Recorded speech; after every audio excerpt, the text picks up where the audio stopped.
Here's what I will say though, is listen to what he has to say, because this guy definitely knows his stuff. I've met with him a few times and have been really impressed with not only his tenacity in going after the things that he wants, but also his history and his ability to get things done. So definitely listen to what he has to say, give credence to what he has to say. We're very pleased that he's come and speaking to us tonight. So with that said, it's my pleasure to introduce Mr. Andrew Dumont. I'm usually a little stutter, so I'm not going to do that too. But and I usually cuss a lot, so I apologize if that's soft. But yeah, so first I'll just kind of do a little bit of background on who I am. So I'm 22. I'm a student here, actually, as well, which is awesome. And my first thing that I did was a company called Tatango. I'm not sure how many of you guys are familiar with that. But that was the first startup I did, and I was 18 when I got involved with that, and started it in a buddy's parents' basement, raised $500K for that from the Bellingham Angels, ran with that for about 2 years, ended up splitting off from that just because of kind of falling out with the other partner that I worked with. So did that for 2 years. After that, I consulted for a while for a company in New York and Seattle as well. So consulted on PR, marketing, a little bit of a site redesign. So did that for a while and I hated it. Consulting sucks, if you guys ever get into that. I like the idea of the big picture, and with consulting you don't really have that. So didn't like that too much. And during that time when I was consulting, I was looking around for my next home. I got some great offers from some really big companies, but I wanted to finish up school, and that's why I'm still here. So I decided to try to find something that was remote and would allow me to do that, and that's when I ran into Seismic. So Seismic is based in San Francisco. How many of you guys have heard of Seismic? Probably not too many. Couple? Okay. So basically what we do, it's a venture funded company, $13 million in venture funding. And basically what they do is they aggregate all your online profiles into one central application. So we have all mobile applications, web, desktop apps for managing your Twitter, Facebook, LinkedIn, Foursquare, whatever it may be. So we have 50 different services integrated into it. So that's what Seismic is all about. And what I do there is business development. So all partnerships, all service integrations, that all goes through me. So I do that, and then also go to school full time as well. And then on top of that, I'm helping out with something called the Big Idea Lab in town, which is a tech incubator that's just starting up. So that's what I do as well. And then also this past weekend I did a little 48-hour developer competition and built this site called Leatherbound that aggregates all your different ebooks, iBooks, Kindle, and Nook into one central location. First day of launching it, we had 15,000 unique visitors and over 100,000 search queries, so it was just insane. So now I'm trying to figure out what the hell to do with that. But anyways, so what I'm trying to talk to you guys about is how to brand yourself, how to market yourself, and not be just another college graduate that doesn't have a job. Because honestly, it sucks. Like watching my friends, people that have graduated and go, either move back home or do any of that. So it sucks watching that. So that's why I wanted to. That's why I like doing this. Is to try to help you guys and motivate you guys to get rolling, and not just do school. That's the worst thing that you could do, is just kind of sit back, go to classes, and think you're going to graduate with a job, or a good job. So first thing is my big focus obviously is more online stuff, but I think it's crucial to branding yourself and being able to get the reach that you want. So the first thing to do with branding yourself is kind of figure out what you want to be viewed as. So as you carry yourself in person, you have a personality, right? You have something that you want to brand yourself as. You guys are all branding yourself as something.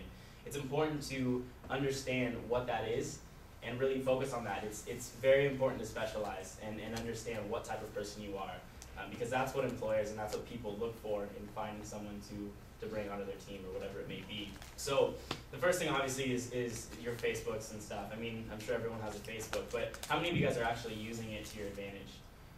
Aside from just posting pictures of you doing beer bongs and whatnot. But that's the type of stuff. Facebook is powerful. So the first thing I would say is to probably clean up your Facebook, but use it to your advantage. I mean, it's very important to have some type of personality. So if you like fishing, if you like playing tennis, you know, that's the type of stuff that people can relate with. And people that you meet in person, connect with them. I mean, any person that you meet in person that you think would be a valuable person or someone that you enjoy talking to, connect with them. I mean, you never know how important those connections are going to be. I mean, that's what it's all about. If you ever heard, you know, the saying of, what is it, you know, you are who you know, or whatever it may be. I mean, that's the type of shit that's true. I mean, and you realize that once you kind of get out there. So the first thing is, you know, you guys all have your Facebook, but use it to your advantage. Realize that that is an expression of who you are. That's another way to brand yourself. It's another extension of your personality. That's your brand. Twitter, I think you guys should all have one. I'm not sure how many of you guys are using that. Does anyone have a Twitter account here? Yeah? Okay, so how many of you guys are interacting with people on that? Pretty much? Yeah.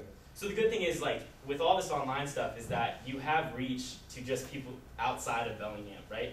I mean, to be honest with you, you aren't going to find too many good, powerful contacts in Bellingham. I mean, that's just the, it's a blunt truth, I mean, at the end of the day. So, so it's important. I mean, we have so much in reach with, you know, social networks. I hate saying that, but, you know, these online profiles where you can connect with people anywhere around the world. I mean, I have connections all over the world because I use these mediums to reach out to those people. So make sure that I mean, these are all, and I'm going through each one of these, but just realize that each one is just a tool, and there's so many different ones out there. You just got to kind of pick the one that you know, that has the right target that you want to connect with, but also something that you enjoy doing. So Twitter, like I said, you know, push content out there, but push good shit out. Don't be annoying. Don't just promote yourself. Like, you know, talk to people, engage with people, build connections. It's all just another tool to build connections. LinkedIn, how many of you guys have LinkedIn? You heard of LinkedIn? Anyone? Yeah? Okay. So LinkedIn is unbelievable. So for all my business development stuff, I use LinkedIn. So every professional is literally listed on there. I'm not sure, like any company that you're interested in, you can literally just search in there and it pulls all the employees from that company. I mean, when you guys are doing job searching and that type of stuff, don't just look, you know, go on Monster or whatever the hell it is and try to find some cool jobs that you're interested in applying in. Seek people out. You have to go find them. They won't come find you. And putting an application in and a resume is useless. Like, okay, it's not what I would do. I guess is the way to do it. It's not useless. But no, so set up a LinkedIn account. Put up, I mean, that's just another place to house your resume. Fill it with the keywords that you want people to be able to find. Recruiters use it a lot to find new employees and that type of stuff. So LinkedIn can be very, very powerful. And if you don't have one, just at least set it up and try to be active on it. You know, friend the people in class that you guys are talking with. Friend your professors. But try reaching out. One thing that I did for the longest time when I was first getting started was every day I would send an email to someone that I didn't know, but I wanted to connect with. And literally, I would just send out a new email every single day to someone that I didn't know, but I was powerful and I wanted to connect with because they were valuable to me, and I wanted to build a relationship with them. And I literally got back 60%, around 60% of the emails that I sent out. And those are all connections that have been, you know, amazing for you know, the whole time that I've been doing what I've been doing. So the biggest thing that I can say to you is to reach out and really be active and try to build your contact base however you can. And all these, you know, social networks, they're a way of doing that. But you have to be active on them. You can't just open up a profile and call it good. So LinkedIn, and then also, how many of you guys have a personal website or Tumblr or anything like that? Okay, cool. So go out, if you don't have it right now, go buyyourname.com or whatever it may be. Set up some type of online house for yourself. I mean, you need a home for yourself. You need somewhere where someone can go and look and find out more information about you. I mean, people are going to do their due diligence when they're looking to hire you, or they're looking to whatever it may be. You need to have a place where people can go and refer to you. So go and do that. It's very, very simple. You don't have to be some developer to set up a site. I'm far from it, and I have one that I blog on every single day. So you can use WordPress, you can use Tumblr, you can use whatever you want. I mean, there's a lot of stuff out there for you, but the most important thing is to just set something up, put content up there, build your brand. I mean, put a description of who you are. Tell a story. People don't want just some stale person that they can't relate to, or has no personality. I notice a lot when I'm doing business with people. The people that I connect with the most are the people that have some type of personality when I communicate with them, or they have some social profiles that I can go look at and really understand who this person is. Because people don't like doing business with people that they don't trust.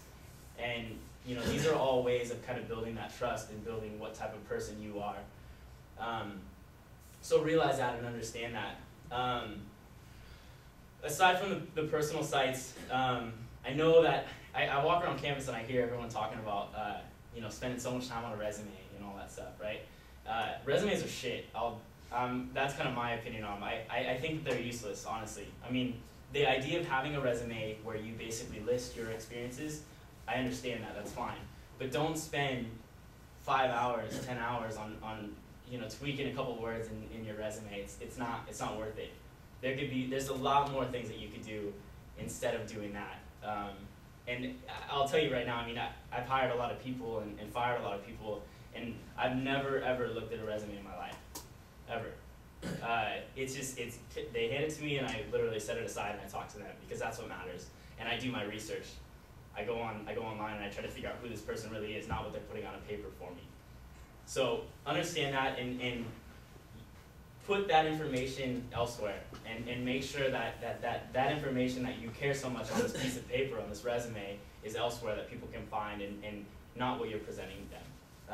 And make sure it's consistent. I mean, figure out, as weird as this is, write your story, write your bio. As weird as it is writing your bio, you have to do it. And tell a story, tell something about yourself. If you go look at my site, on my About page, I have this huge long story. As hard as that was to write, it's very important because it really gives people an idea into who I am, and why I'm here, and how I got here. So make sure to do that. Aside from that, get involved. Obviously you guys are, here, so I'm not sure how much they paid you to come watch me, but, do this type of shit. Go to the event that he's talking about on Friday, but at the end of the day, tap into your resources. Your parents have friends. You guys all have friends. Talk to them. Meet people. Don't be afraid to reach out. That's the thing that I notice a lot with college students is that they're so afraid to get turned down or not get an email back. Who cares? Honestly, it's like, who cares? If I send an email to 30 people and I get a response from 15, cool. I got 15 responses that I wouldn't have got if I didn't send out 30, right? So don't be afraid to get turned down or have people not respond to an email. But the biggest thing that I can tell you is just to be proactive, because shit doesn't fall on your lap. It doesn't fall on your lap. With Tatango, for example, that was something I had no relationship with the guy that I started it with. I read an article about him in the Herald about this company starting up in the basement. And I was like, shit, this sounds interesting. So I sent him an email. I was like, hey, let's get together, do lunch. Did lunch a couple times, and then he was looking for someone and brought me on. So it's one of those things that if that email, I think so many times, like, what if I didn't do that, right? Then my whole life would have been different. If I didn't send that one email, my whole life would have been different. So it's that type of stuff that you got to realize, and as minuscule as it seems at the time, it can end up being very, very big. The biggest thing is that you just don't want to be another college student with nothing on the resume that has nothing, right? Because there's so many, what makes you different, right? And what makes you valuable? Why would I hire you? Why are you valuable to me? You're not, right? So I don't know how, it's one of those things that I think once you experience it for yourself, then it really clicks. But until then, it's one of those things that I will tell it in your ear and you're like, yeah, whatever, man. But it's one of those things that I can't even say it enough.